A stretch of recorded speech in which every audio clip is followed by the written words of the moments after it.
a palavra ao ministro Vanu, que é o deputado Fernando Chiarelli.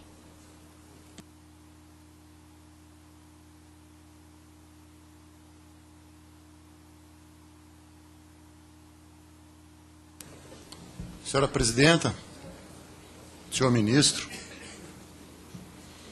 eu estou até com medo de falar. Eu estou de um lado com as Forças Armadas, do outro lado a guerrilha ali, né? Entendeu? Pode vir para qualquer lado.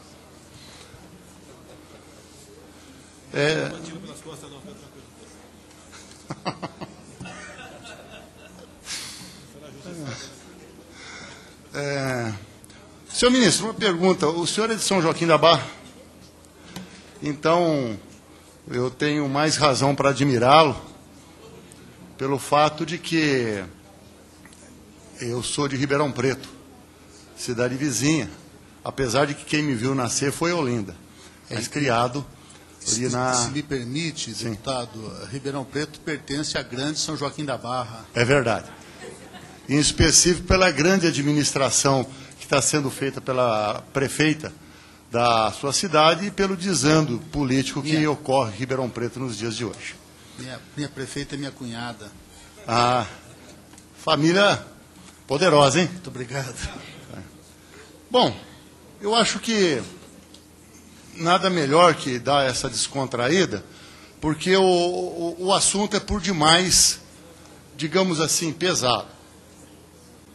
E ninguém mais, eu não posso dizer ninguém mais, que seria uma prepotência por parte desse deputado, de que lutou obrigou, ou tem brigado no participo passado, pela imposição dos direitos humanos. Em Ribeirão Preto havia uma televisão patrocinada por um plutocrata chamado Chaim Zaher, dono do COC, que nessa televisão aplicava o racismo, estimulava a violência barata, tudo isso numa TV tida como educativa, e que nós tiramos de forma fabulosa do ar.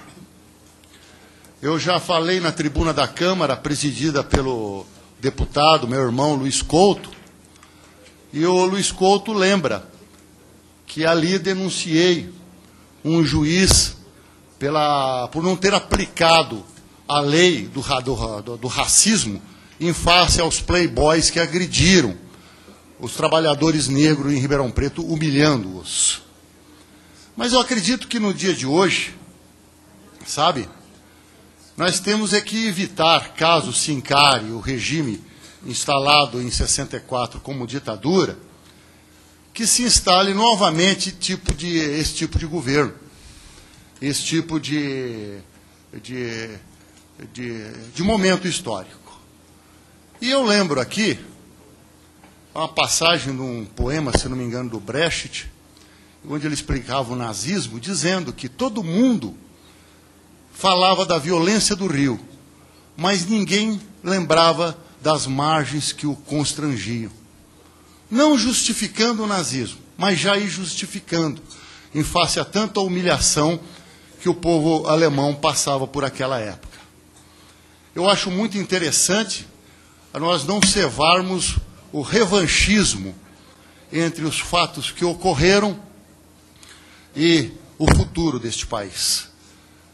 Existe a lei da anistia, e eu acredito que o descumprimento da lei da anistia, em face a nós, que eu sou da base do governo, mas nós estarmos no poder, pode lembrar, eu posso estar errado historicamente, aquela história dos lanceiros negros, do Davi Canabarro, aonde, para fazer a paz com o Império, ele disse que os lanceiros não mais batalhariam, entregando-os ao Império que os massacrou. Então, eu acredito que isso não pode prosperar, pois, acertando ou errando, as Forças Armadas já fizeram o governo, que foi de 64 a 84, ou por volta disso aí. Agora, senhor ministro e senhores deputados e todos os senhores presentes aqui, eu acredito que para se evitar qualquer governo forte, é preciso que se tenha um pouco de noção do que é que provoca esses governos fortes, lá como explicou o Brecht. E o que provoca é, por vezes, ou com certeza, o desânimo do povo nas suas instituições democráticas. E o povo passa a ter o desânimo em relação às suas instituições democráticas quando a gente vê, por exemplo, lá na Raposo, conforme me foi entregue ontem, aquela região tem até uma bandeira, que não é a bandeira nacional. Então, as pessoas na rua ficam pedindo um governo duro, um governo forte, confundindo o Estado de Direito com ditadura ou coisa que o valha. Penso também, e com certeza, que a corrupção tira o ânimo do cidadão em relação ao sistema democrático. E toda a casa sabe que o Lula nomeou para o Ministério da Agricultura um notório corrupto, personagem principal daquele livro Honoráveis Bandidos. De lá fazendo desaparecer da Conab mais de R$1 bilhão, sendo congratulado com o título de ministro. Por isso, eu tenho certeza que aqui foi falado, senhor ministro, da boca de Vossa Excelência, de que a Dilma sofreu bárbaras torturas, no mesmo sentido o Herzog, Manuel Filho e outros mais. E eu tenho certeza que o sonho dessa gente não é manter um governo entreguista, como é o caso do Raposo, ou um governo corrupto, como é o caso do Ministério da Agricultura nos dias de hoje.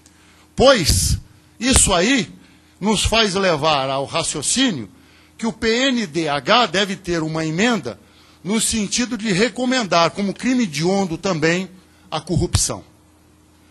Para terminar, e que eu não sei se eu me fiz, ditou, é Raposa Serra do Sol. Eu fui corrigido aqui pela Forças Armadas, pela assessoria.